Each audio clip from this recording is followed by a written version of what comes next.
அருட்பெரும் ஜோதி அருட்பெரும் ஜோதி தனிப்பெரும் கருணை அருட்பெரும் ஜோதி எல்லா உயிர்களும் இன்புற்று வாழ்க கொல்லா நெறியே குவலயமெல்லாம் ஓங்குக. திருவருட்பிரகாச வள்ளப்பெருமான் பகுத்தளித்த சுத்த சன்மார்க்க நெறியினை பல்வேறு நூல் வடிவங்களிலே எழுதி மக்களுக்கு தந்தவர்தான் திண்டுக்கல் சுவாமி சரவணானந்தா அவர்கள் முறையீடு என்ற அற்புதமான ஒரு சுத்த சன்மார்க்க விளக்க விரிவுரை நூலினை வெளியிட்டுள்ளார்கள். அதில் ஒரு அத்தியாயம் ஏற்கனவே அன்பர்களுக்கு ஒலி வடிவிலே தரப்பட்டது.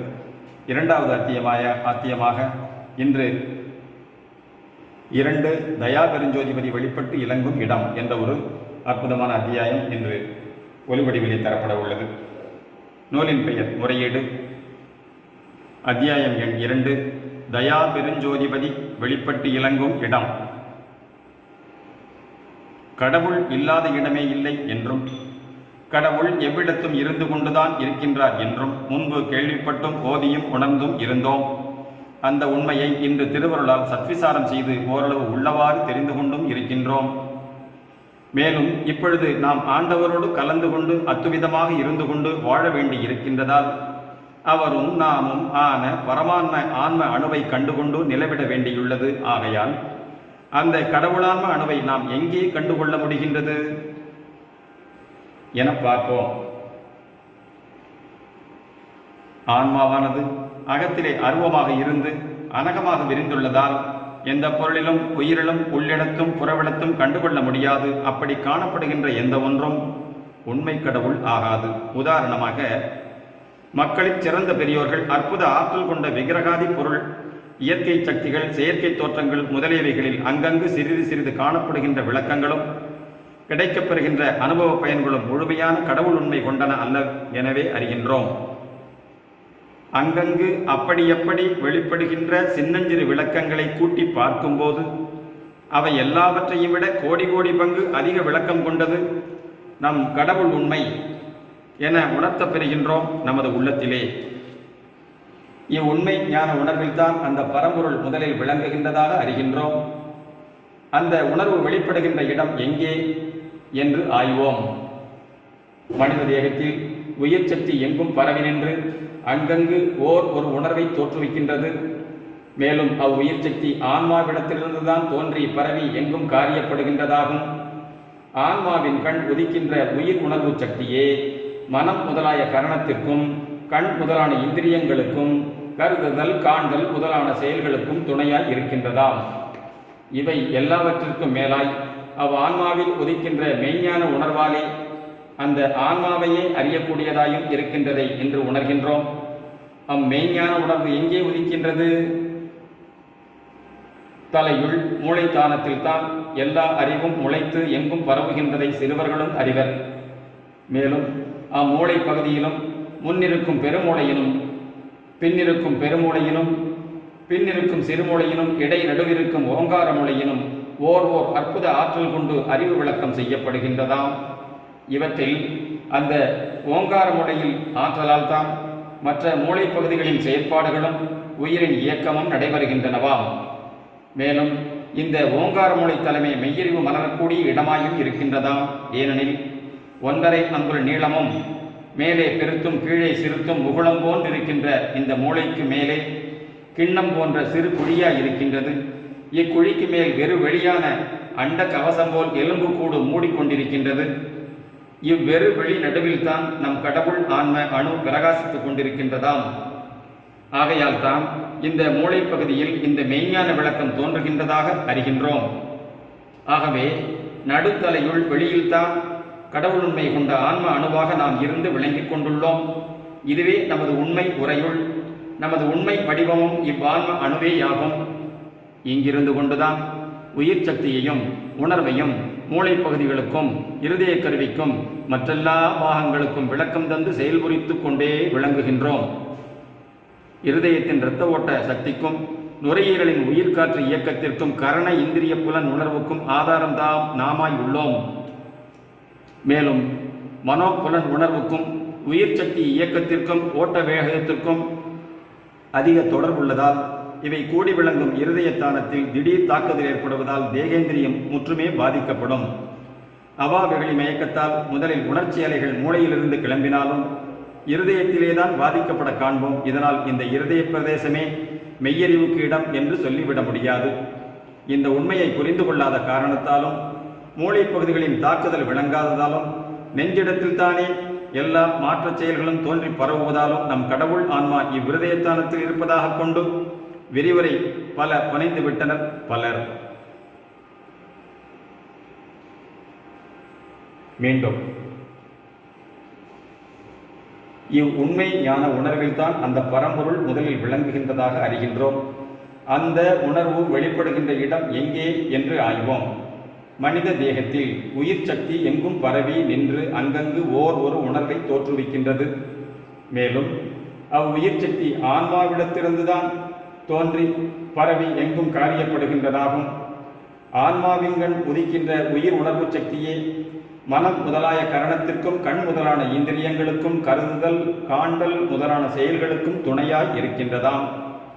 இவை எல்லாவற்றிற்கும் மேலாய் ஆன்மாவில் உதிக்கின்ற மெய்ஞான உணர்வாலே அந்த ஆன்மாவையே அறியக்கூடியதாயும் இருக்கின்றதை இன்று உணர்கின்றோம்.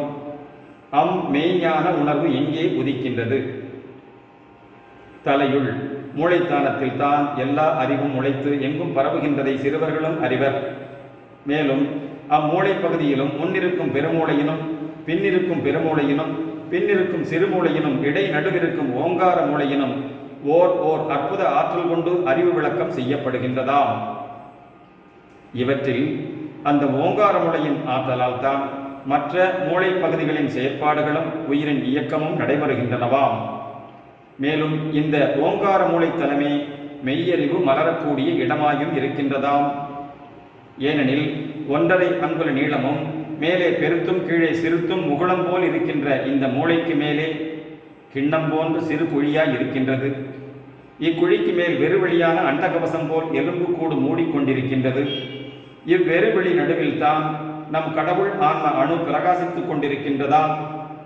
ஆகையால் தான் இந்த மூளை பகுதியில் இந்த மெய்ஞான விளக்கம் தோன்றுகின்றதாக அறிகின்றோம்.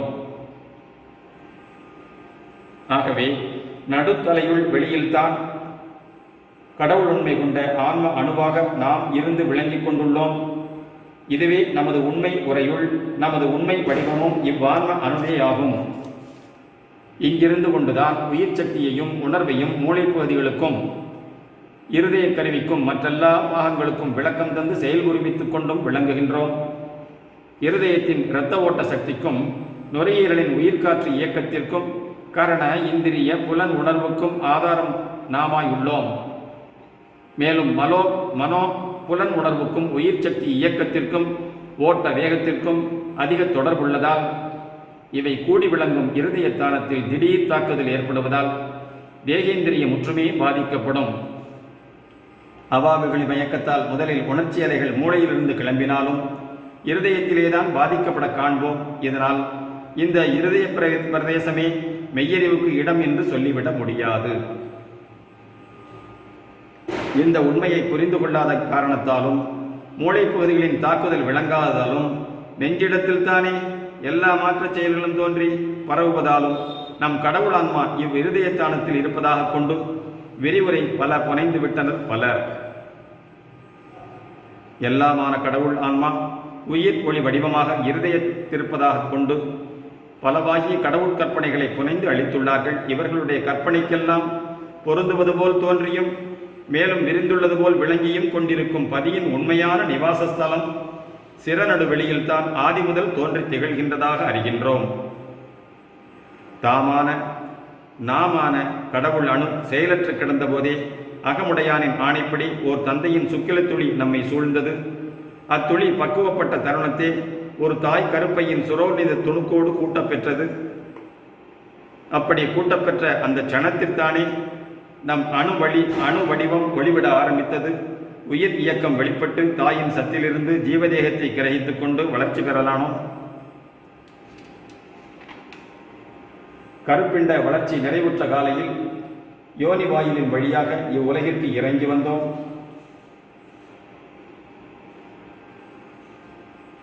இங்கு வந்து பிறந்தது முதல் எத்தனையோ இன்ப துன்ப அவத்தைகளை அடைந்து வளர்ந்து என்ற எல்லையில் விளங்கிக் கொண்டிருக்கின்றோம். ஆம், நம்மை நாம் அறிந்து கொண்டு கபால நடுவுள் கடவுள் அணுவாய் இருந்து கொண்டு உள்ளோம். இதை நன்றாக ஞாபகத்தில் இருத்திக் கொள்ள வேண்டும். நாம் என்றாலே இந்த சிறநடு சிற்பர அணுக்களே ஆவோம் என்பதை எக்காலத்தும் எவ்விடத்தும் மறக்கவே கூடாது. மீண்டும், ஆம், நம்மை நாம் அறிந்து கொண்டு கபால நடுவுள் கடவுள் அணுவாய் இருந்து கொண்டு உள்ளோம்.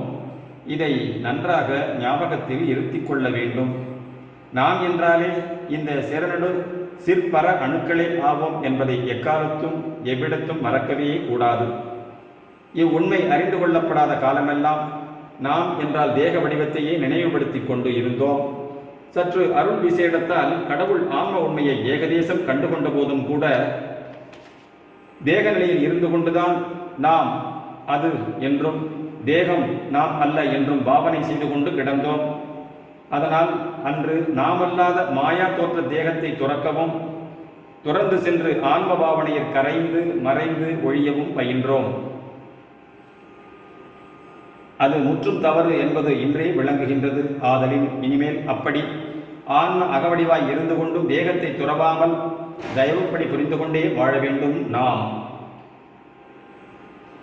அனாதி காலமாகவே நாம் கடவுள் ஆன்ம சிற்றணுக்களாய் இருந்து கொண்டுள்ளோம். ஏதும் அறியாதவர்களாய் ஏதும் ஆற்றல் அற்றவர்களாய் கிடந்தோம். அந்நிலையிலும் நம் அகமுடையான் பூர்ணமாயும் சர்வ காரணராயும் எல்லாம் வல்லவராயும் இருந்த போதிலும் ஒன்றும் இல்லாதவராயும் ஒன்றும் இயலாதவராயும் ஜட வஸ்து போன்று நம்மில் அணுவில் அணுவாக மறைந்திருந்து கொண்டு தன் அனக தயா ஆற்றலால் விரிந்தும் சுருங்கியும் எல்லா பிறப்பு தேகங்களை எடுத்து எடுத்து விடுத்து கொண்டே இருக்கின்றதாக அறிகின்றோம். விதிமுறைப்படி நம் ஆன்ம அணுவடிவை பல பலவாகிய தேகங்கள் சூழ்ந்து சூழ்ந்து குறிப்பிட்ட காலம் வரை விளங்கிக் கொண்டிருந்துவிட்டு நீங்கி நீங்கி சென்று கொண்டே இருக்கின்றனவாம். எல்லா பிறப்பும் பிறந்து இழைத்தோம். முடிவாக இந்த பிறப்பில்தான் நம்மை நாம் கண்டு கொண்டுள்ளோம். மேலும் நம் தயாபெருஞ்சோதி நாயகனையும் உணர்ந்து கொண்டிருக்கின்றோம். நமது செயல்திறன் இன்மையையும் நம் பதியின் சர்வசக்தி வல்லமையையும் அறிந்து கொண்டுதான் இருக்கின்றோம். அச்சக்தியை பெற வேண்டுமே, பெற்றுக்கொண்டு வாழ வேண்டுமே. இதற்கு என் செய்வது? இதுகாரும் உண்மை பதியையும் அவர் கோயில் கொண்டிருக்கும் இடத்தையும் அறிந்து கொள்ளாமல் எங்கெங்கோ சென்று சென்று எத்தனையோ பெரியார்களின் முன்போ எத்தனையோ திருச்சந்நிதிகளின் முன்போ எத்தனையோ பீடங்களின் முன்போ எத்தனையோ கற்பனை நிலைகளின் முன்போ குறியொன்றுமில்லாத வெறுவெளியின் முன்போவெல்லாம் முறையிட்டு கொண்டோம், விண்ணப்பித்து கொண்டோம், பிரார்த்தித்து கொண்டோம், வரங்கிடந்தோம். இவைகளால் எல்லாம் ஏதேதோ பயன்களை பெற்று பெற்று கழித்து கிடந்து களைத்தே போயிருக்கின்றோம். உண்மை பதியை உள்ளவார் அறிந்து உண்மை முறையீடு செய்து கொள்ளாததினால்தான் இதுவரை அலைந்து கிட்டோம் என அறிகின்றோம். இப்பொழுது ஆண்டவரின் தயவாலே திருச்சந்நிதியை காணும் பாக்கியம் அடைந்துள்ளோம். நம் ஆன்ம கடவுள் சந்நிதி புருவத்திடை வெளியில் திறக்கப் பெற்றுள்ளது. நமது அகமுடையானே உள்ளிருந்து திறந்துவிட்டு இருக்கின்றார். முன்பு மண்புருவ நடுவிருந்து மனம் புதைந்திருந்து என்புருக தவன் செய்த பெரியோர்கள் எல்லாம் வாடி மடிந்து போக விட்டிருந்த கடவுளர் அந்நாள் அக்கதவை திறந்திடவில்லை போலும். அவர்கள் புறத்திருந்து தேகத்தை பற்றி நின்று தவம் புரிந்தது குறைவுடைத்து போலும்.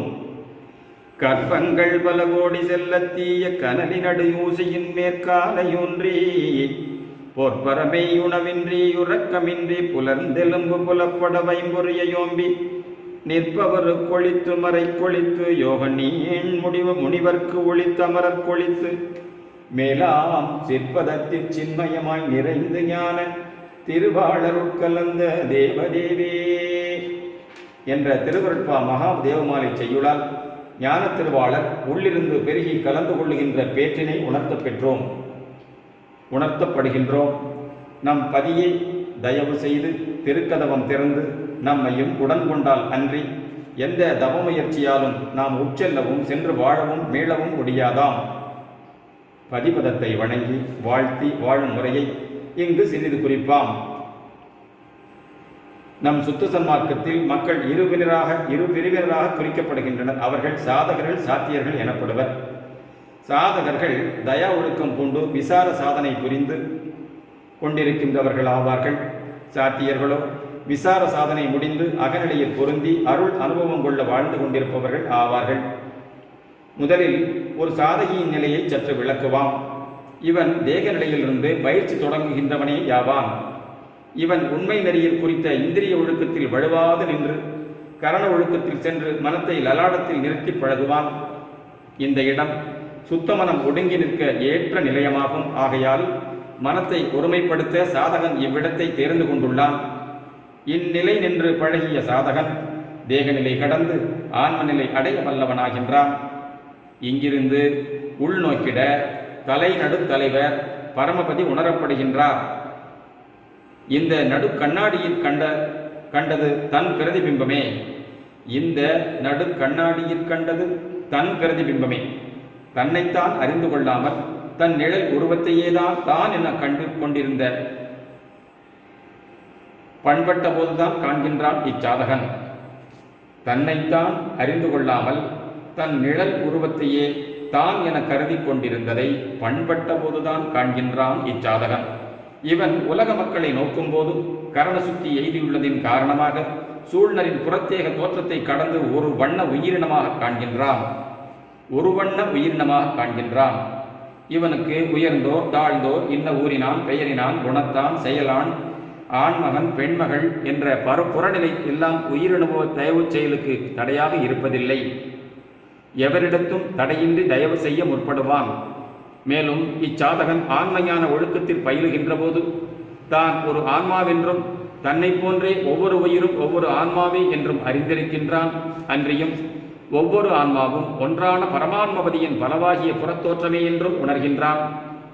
அப்போது தான் ஒரு கடவுள் ஆன்மாவாய் இருப்பதும் அந்த கடவுளான்ம வண்ணமாகவே யாவும் அகத்தை விளங்குவதாகவும் உணர்கின்றான். இதனால் அக்கடவுள் ஆன்ம மயமான தானே யாவுமாய் எவ்விடத்தும் இருப்பதாகவும் அறிந்து தயவு வாழ்வு வாழ முற்படுகின்றான். இந்த சாதகன்தான் சாத்திய நிலை எய்தும் வரை உருவ மத்தியினின்று கடவுளை முன்னிலைப்படுத்தி எல்லா முறையீடுகளும் செய்கின்றான். நினைக்கின்ற போதெல்லாம் அந்த அகப்பதியையே நினைக்கின்றான். நினைந்து நினைந்து அந்நினைப்பெற நிற்கின்ற போது தன்னைத்தான் மறந்து அந்த நினைக்கப்படும் பொருளே தான் ஆகி நிற்கும் பேர் எய்துகின்றான். தான் கெட்டு அதுவாகி நிற்றலே சாத்திய நிலையின் முதற்படியாகும். தான் கெட்டு அதுவாகி நிற்றலே சாத்திய நிலையின் முதற்படியாகும். இனி சாத்தியனை பற்றி ஆய்ந்து காண்போம். சாதனை முடிந்து அகநிலை பெற்றவனை சாத்தியன் எனப்படுகின்றான். இங்கனம் உள்ள சாத்தியனை சுத்த சன்மார்க்கியாக விளங்குவான். இவன் வாழ்வெல்லாம் ஆன்ம நிலைய அம்பல வாழ்வே ஆகும். இப்படி வாழ்கின்ற சுத்த சன்மார்க்க சாத்தியர்களே அம்பல சகோதரர்கள் என்று மொழியப்படுவார்கள். இவர்களுடைய சாத்தியானுபவம் சுத்த தயவால் விளைவு கொண்டிருப்பதாம். இச்சாத்தியர்கள் கடவுள் ஆன்மரூபிகள்தான் என்று கண்டிருந்தும் கூட அக்கடவுளரின் பூர்ண தயவு வெளிப்படாமையானாலே இன்னும் தொடர்ந்து முறையிட்டுக் கொண்டேதான் இருக்கின்றார்கள். இவர்களின் முறையீடு ஆன்ம முன்னிலையில் அல்ல, மற்ற எதன் முன்னிலையிலும் அல்ல, தன்னகத்தே மறைந்துள்ள தன் பதியாலேதான் சதா விண்ணப்பித்துக் கொண்டும் வேண்டிக் கொண்டும் முறையிட்டு கொண்டே இருப்பார்கள். இது உயர்நிலை அனுபவத்தில் உள்ளவன் தனக்குத்தான் பேசிக்கொள்ளல் என கூறலாம். தயாபெறும் அமுத சக்தி அகம் ஒடுங்கி கிடத்தலை அறிந்து கொண்ட சாத்தியன் அதனை வெளிக்கொண்டு வர முயல்கின்றான். தன்னுடைய அணுத்துவ நிலையும் துரும்பும் அசைத்தெடுக்க முடியாத அசக்தி இயல்பையும் உணர்ந்து பலவாக பதியை வேண்டுகின்றான். சதா வேண்டிக்கொண்டே இருந்து விட்டாலும் வேண்டுகையும் ஒழித்து தியானத்திலே அமிழ்ந்து கரைந்து போய்விட்டாலும் அந்த தயவு வெளிப்படுமாறு இல்லை என்று அறிந்துள்ளான். ஆதலின் வெற்று முறையீட்டால் புதைந்து போக கருதுகின்றான் இல்லை. அம்முறையீட்டால் பிரிவரை இருந்து கொண்டே தயா வாழ்வு வாழ முற்படுகின்றான். அப்போதுதான் பதியின் தயவு உள்ளம் நெகிழ்ந்து கசிந்து உருகி கொஞ்சம் கொஞ்சமாக உயிர் உணர்விலும் தேக கரணங்களிலும் பாய்ந்து நிரம்ப வல்லது ஆகின்றதாம். இதனால்தான் அந்த அகப்பெரும் தயவு அமுத சக்தி உடலிடம் நிரம்பி புற வடிவத்தையே தன்மயமாய் மாற்றுவதாம். இந்த மாற்றத்தால் இறப்பொழிந்த சுத்த தேகம் உண்டாகின்றதாம். இதுவே சுத்த சன்மார்க்க லட்சியமாகும். இவனையே சாதனா சாத்தியம் முற்று பெற்றவனாக மொழிவர் நம் சுத்த சன்மார்க்க தலைவர் திருவருட்பிரகாச வள்ளலார். இனி வரும் தலைப்புகளில் திருவருட்பாவிலிருந்து ஒரு சில பதிகங்களையும் தயவுப்பாவிலிருந்து ஒரு சில பாடல்களையும் எடுத்துக்கொண்டு பொதுவாகவும் சிறப்பு வகையாலும் அங்கங்கு சாதன சாத்திய முறைக்கொப்ப விரித்துரைப்பாம்.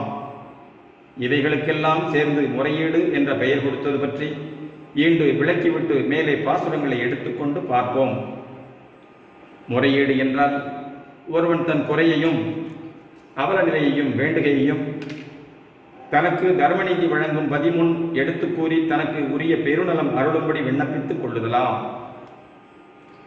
முறையீடு என்றால் ஒருவன் தன் குறையையும் அவல நிலையையும் வேண்டுகையையும் தனக்கு தர்மநீதி வழங்கும் பதிமுன் எடுத்து கூறி தனக்கு உரிய பெருநலம் அருளும்படி விண்ணப்பித்துக் கொள்ளுதலாம்.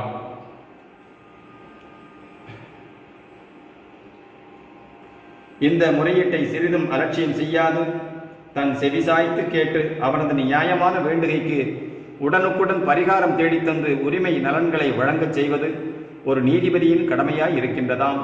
அதுபோன்றே நாமும் நம் குறைகள் அனைத்தையும் நமது தயாபெருஞ்சோதி பதியிடத்தில் உருக்கத்தோடு முறையீடு செய்து கொள்வதால் அவரும் உடனுக்குடன் தயை புரிந்து பெருநல வாழ்வு அருள்வார் என்பது உண்மையே யாம். இவ்வுண்மை உளங்கொண்டே நம் வள்ளலார் தம் திருவுருட்பாடல்களை முறையீடுகளாகவும் தோத்திரங்களாகவும் ஓதி அங்கங்கு தாம் பெற்ற உயர் பயன் அனுபவங்களையும் குறித்துள்ளார். அப்படி அமைக்கப்பட்டு விளங்குகின்ற பாடல்கள் சிலவற்றைத்தான் ஈண்டு எடுத்துக்கொண்டு விரிவு விளக்கம் செய்ய திருவருள் கூட்டி வைக்கின்றதாம். எந்த பரமான்மபதியே நம் ஒவ்வொரு ஆன்மாவாயும் அமைந்து விளங்குகின்றதோ அந்த பதியிடத்தை செய்யப்படுகின்ற முறையீடு ஒரு தனிப்பட்ட ஆன்மா செய்து கொண்டதே எல்லா ஆன்மாக்களுக்குமே பொருந்துவது உண்மையாம். ஆகவே நம் வள்ளல் இசைத்த அருட்பா முறையீடு நாம் ஒவ்வொருவருக்கும் தனித்தனி கொண்டு இசைக்கும் போது அது நமக்கும் உரிமை உடையதாகவே அமைகின்றதாம். நம் பதியும் நம் முறையீட்டுக்கு செவிசாய்த்து திருவருள் பாலிப்பது சத்தியமாகும். எனினும் உள்ளத்து ஒருமையும் தயவும் எந்த அளவுக்கு நிரம்பி நின்று காரியப்படுகின்றதோ அந்த அளவுக்கு ஆண்டவர் தயவு வெளிப்பட்டு நலம் வழங்கும் என்பதை அறிந்து கொள்ள வேண்டும். நமது வள்ளலார் உள்ளத்திலே நிறையருள் வெளிப்பட்டது அதுவே அருட்பாக்களாக உருவாகியுள்ளன. மேலும் அவ்வருள்தானே அவரது புறவடிவையும் அருட்பிரகாசமாய் திகழச் செய்துவிட்டதாம்.